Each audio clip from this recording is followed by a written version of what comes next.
Halaman pertama dan halaman 33. Bacaannya syahdat tangah.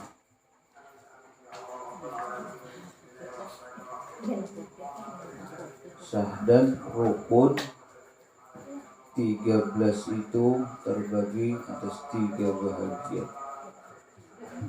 Padanya syahdan di tengah. Nggih.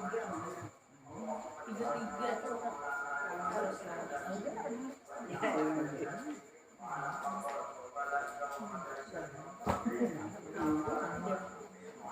Tengah. Dapat dan tengah jangan lakan. A'udzu billahi minasyaitonir rajim. Bismillahirrahmanirrahim.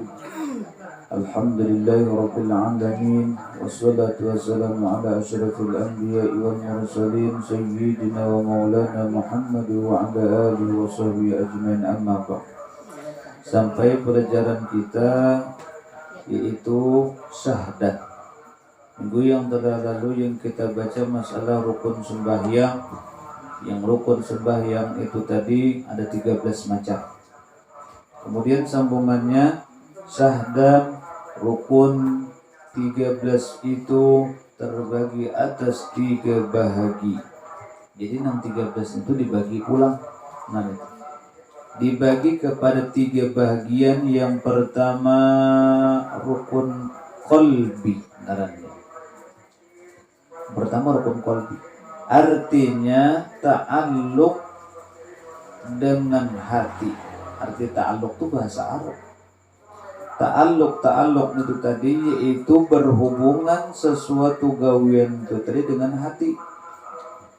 Yaitu satu, sebutin bahasa kitanya, satu perkara atau satu macam yaitu niat. Nah, niat itu ngarannya rukun qalbi ngarannya. Anaknya kata ketahuan tadi di dalam hati, makanya qalbi itu hati. Nah, begitu. Jadi rukun yang pertama dari bagian yang pertama dari rukun sembahyang yaitu rukun qalbi. Berapa macam rukun qalbi? Yaitu satu. Kenapa? Yaitu niat. Yang kedua, pembagian daripada rukun sembahyang itu tadi rukun qauli. Nah, itu ngarannya. Artinya ta'alluq dengan perkataan lidah. Sama ta'alluq itu tadi. Jadi berhubungan dengan perkataan lidah. Itu bahasa kitanya bacaan. Nah, itu. Atau sesuatu yang digerakkan oleh muntung di dalam sembahyang. Nah, itu bacaan biasanya. Yaitu 5 perkara. Yang pertama takbiratul ihram dengan muntung Allahu Akbar. Jangan dipagat, jangan tertinggal, jangan ditambahi hurufnya tuh. Itu ngarannya rukun qauli. Mengucap Allahu Akbar ngarannya takbiratul ihram. Ini ada aja juga takbir ini tuh mengucap Allahu Akbar, tagan lain takbirnya. Karena di dalam sembahyang ngarannya takbir intiqal.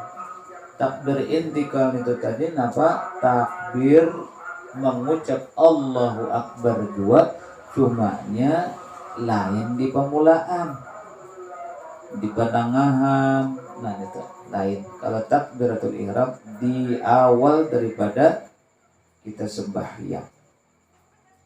Amun mengangkat tangan tuh Bang, hukumnya sunat.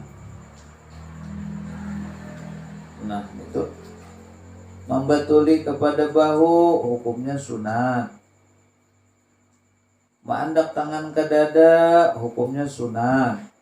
Nah, jadi kita kawa membedakan ngarannya kena rukun lawan sunat. Takbiratul ihram yaitu mengucap Allahu Akbar. Kemudian yang kedua rukun kauli itu tadi membaca Fatihah. Membaca Fatihah minggu yang terlalu sudah kita bacakan, yaitu Fatihah itu tadi diawali dengan membaca bismillah. Di dalam membaca Fatihah hukumnya wajib membaca bismillah. Tapi kalau di luar daripada Fatihah atau ayat-ayat lain membaca bismillah hukumnya sunnah. Dan ada juga karena di dalam surah itu tadi kada disunatkan membaca bismillah. Membaca a'udzubillah aja. Nah, karena di surah apa kata ini? Ya. Bara'ah. Nah, Bara'ah tuh. Nah, surat Bara'ah. Nah, itu disunatkan membaca a'udzubillah. Ada bismillah kada. Nah, itu. Tapi kalau membaca Fatihah wajib dengan diawali dengan bismillah. Nah, jadi itu hitungannya rukun kauli. Kenapa gua kok jadi kada bismillah? Itu isinya tentang kada kasih sayang di dalam itu kan. Kalau ada bismillahirrahmanirrahim, ada kasih sayangnya di situ. Nah, ulun tahu jadi kada disunatkan membaca bismillah itu tadi kada masalah kasih sayang daripada Allah. Bismillahirrahmanirrahim. Sama kayak kita menyembelih. Nah, itu menyembelih ayam itu tadi memang disunatkan membaca Bismillahirrahmanirrahim. Artinya samaan itu tadi. Kada disunatkan membaca bismillah pada waktu menyembelih. Napa? Bismillahi Allahu Akbar. Nah, lain oleh. Kenapa alasannya? Yaitu tadi kada disunatkan membaca Bismillahirrahmanirrahim. Di situ kada kasih sayang daripada Allah Ta'ala. Artinya kayak itulah. Ada kecap kalimat sambungannya Ar-Rahmanir-Rahim. Bismillahirrahmanirrahim.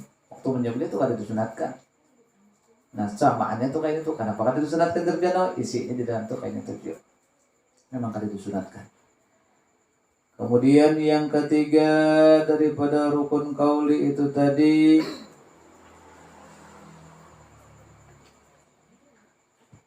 tahiyatul akhir. Mendalam tangga ibadah tasyahud akhir. Di sini tahiyatul akhir. Nah, itu sama aja bang kurangnya, tapi ngarannya aja lain.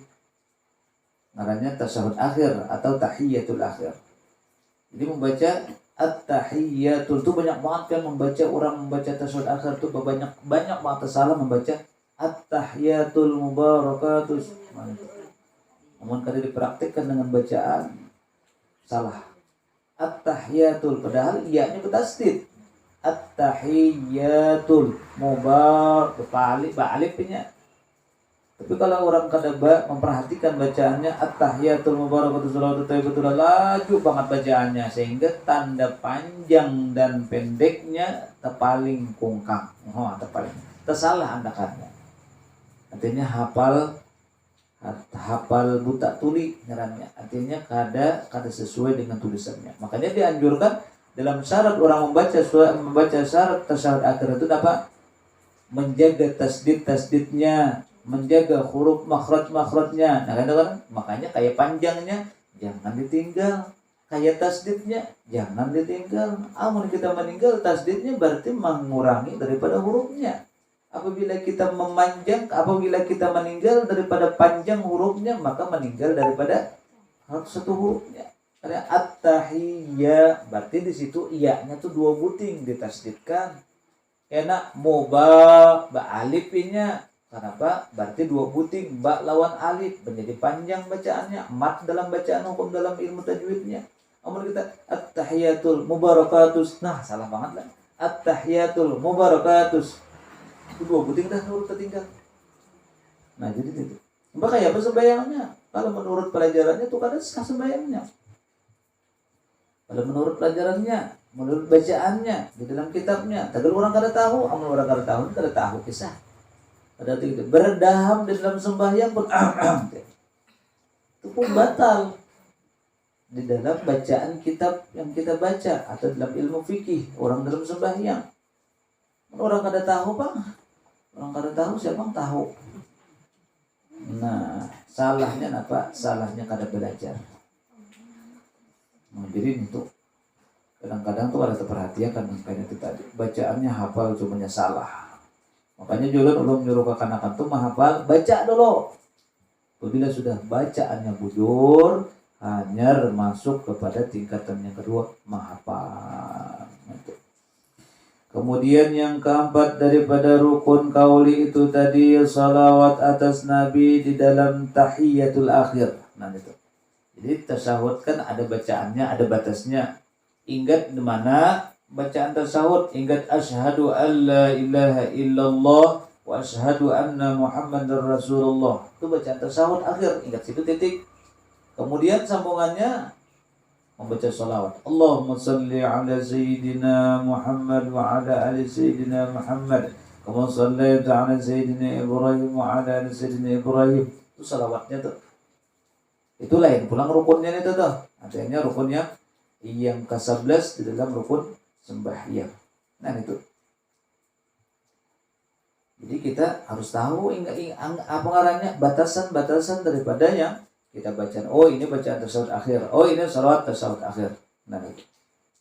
Oh ini salamnya. Nah baca Allahumma salli ala sayyidina Muhammad wa ala sayyidina Muhammad kama sallaita ala sayyidina Ibrahim wa ala sayyidina Ibrahim wa barik ala sayyidina Muhammad wa ala sayyidina Muhammad kama barakta ala sayyidina Ibrahim wa ala sayyidina Ibrahim fil alamin innaka Hamidum Majid.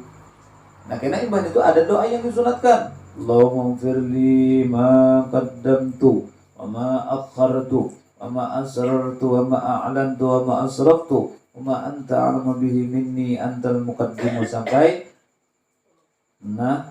fitnatul masyahid dan kan itu doa itu sunat aja itu. Jadi kita tahu oh ini nang wajib, oh ini nang sunat.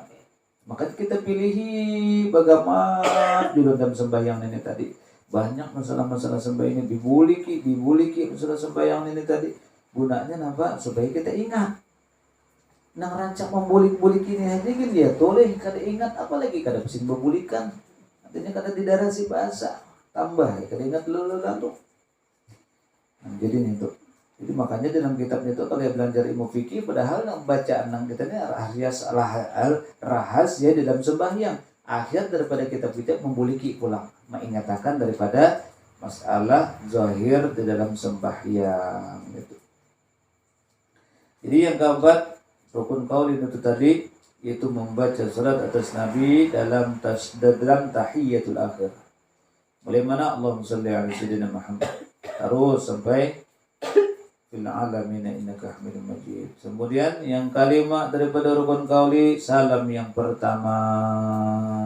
Jadi salam yang pertama itu tadi yang perlu diperhatikan membaca salam itu tadi pakai alif lam. Assalamu alaikum warahmatullah. Nah itu. Jangan dipahawai. Jangan assalamualaikum warahmatullah. Assalamualaikum warahmatullah. Nah itu sedikit aja ada alif lamnya aja itu tuh salah baca. Assalamualaikum warahmatullah. Assalamualaikum warahmatullah. Nah, jadi ada perhatian karena dengan bacaan. Jadi kadang-kadang kita kadang merasa asal harap banget dah. Jadi imam harap suara misalnya tuh atau apa adanya macam-macam yang perasaannya udah nih tapi udah terakhirnya assalamualaikum warahmatullah assalamualaikum warahmatullah jadi dimakan itu tadi. Nah amun sebujurnya nangkain itu tadi kenapa ada sesembahyang hanya kenapa ada sempurna bacaan dalam rukun kaulinya sedangkan sempurna rukun kauli yang terakhir itu tadi assalamualaikum. Sedangkan seseorang yang sembahyang itu tadi membaca Assalamualaikum warahmatullah Assalamualaikum warahmatullah. Sempurna kada? Jawabannya terserah pian. Jawab pian seorang. Apabila itu sempurna berarti sah. Apabila kada sempurna berarti ada sah. Itulah aja. Boleh aja. Boleh terserah aja memakai yang mana. Artinya makanya dalam bacaan itu tadi disyaratkan kada mengurangi dan kada menambahi. Dan menjaga huruf dan tasdid-tasdidnya. Nah, jadi itulah rukun qauli Yang kelima itu membaca salam yang pertama. Kemudian menolehnya Bang, itu hukumnya sunnah. Apabila kita hendak menoleh, itu tadi ukuran daripada kita menoleh atau mencangang ke sebelah kanan, ukurannya apa? Ukurannya sekadar mengilar. Assalamualaikum warahmatullahi wabarakatuh. Mengilar sedikit saja, bahu sebelah kanan. Assalamualaikum warahmatullahi wabarakatuh. Mengilar sedikit saja, kada usah bergerak seberataan atau apalagi seawakan. Jangan. Jadi sekadarnya aja kita mencangang itu tadi. Itu mencangangnya itu tadi hukumnya sunnah. Kemudian salam yang pertama hukumnya wajib atau rukun. Cumanya salam yang kedua hukumnya sunat dua. Nah, ini sudah rukun kauli. Rukun kauli itu ada 5 perkara. Jadi mana tadi? Yang pertama takbiratul ihram, yang kedua membaca Fatihah, yang ketiga membaca tasyahud akhir, yang keempat membaca sholawat pada tasyahud akhir, yang kelima salam yang pertama. Kemudian bagian yang ketiga daripada serukun sembahyang yaitu rukun fi'li, yaitu ta'alluq dengan perbuatan anggota. Ta'alluqnya berhubungan dengan gawian. Nah, ini kelihatan. Amun nang rukun kauli itu kada kelihatan. Ibaratnya orang kada bacaan kada tahu juga orang. Nah, misalnya tuh rukun kauli, cumanya dengan keyakinan. Makanya keyakinan kita kepada Allah Subhanahu wa taala, Allah Subhanahu wa taala Maha mengetahui dengan ilmunya, Allah taala mendengar dengan sifat samanya, Allah melihat dengan sifat basarnya. Nah, kita yakinkan itu tadi. Makanya kita kadang-kadang ada kawak kita kada bacaan, membaca Fatihah, membaca tasyahud akhir, membaca salawat. Dan itu tadi dengan keyakinan kita masing-masing. Nah, jadi itu masalah rukun kauli. Kemudian rukun fi'lin itu tadi artinya yaitu berhubungan dengan perbuatan anggota badan. Kelihatan yaitu 7 perkara. Pertama, berdiri betul. Sekitarnya berdiri cakap. Jadi berdiri betul ini tadi yang kita cari posisi batis itu tadi harus sesuai dengan aturan. Kalau bebinian rata lawan rapat. Kalau lelakian rata tapi jarang. Nah, itu. Rata rapat bebinian, rata jarang lelakian. Itu berdiri bagi yang puasa. Berdiri, amun kawa aja berdiri kada boleh sembahyang berduduk, kada sah apabila sembahyang wajib atau sembahyang fardu. Tapi kalau sembahyang sunnah, misalnya sembahyang rawatib, qobliyah atau ba'diyah, bolehkah kita berduduk? Boleh. Misalnya hendak berduduk saja nah. Atau kita hendak sembahyang sunat, napa? Sembahyang tarawih, misalnya. Bolehlah berduduk? Boleh. Tapi pahalanya belain dengan orang yang berdiri. Misalnya atau sekali serakaat berdiri, serakaat berduduk. Boleh? Boleh. Asalkan sembahyang sunnah. Nah, tapi kalau sembahyang wajib, di sini keterangannya rukun daripada rukun kaulin itu tadi berdiri betul bagi yang puasa. Kemudian yang kedua rukun kauli itu tadi, rukun fi'li itu tadi yaitu ruku. Ruku berbungkuk ke muka. Apabila berbungkuk cukup dah. Tapi sempurnanya berbungkuk atau ruku itu tadi, tangan mencapai lintuhut, kemudian belakang diratakan dengan pohon gulu, kemudian mata mencangang ke tempat sujud. Dan membaca Subhana rabbiyal azimi wa bihamdih 3 kali. Jadi kita ratakan belakang itu deh. Dimakan itu kan dengan melalui dilatih atau dibiasakan.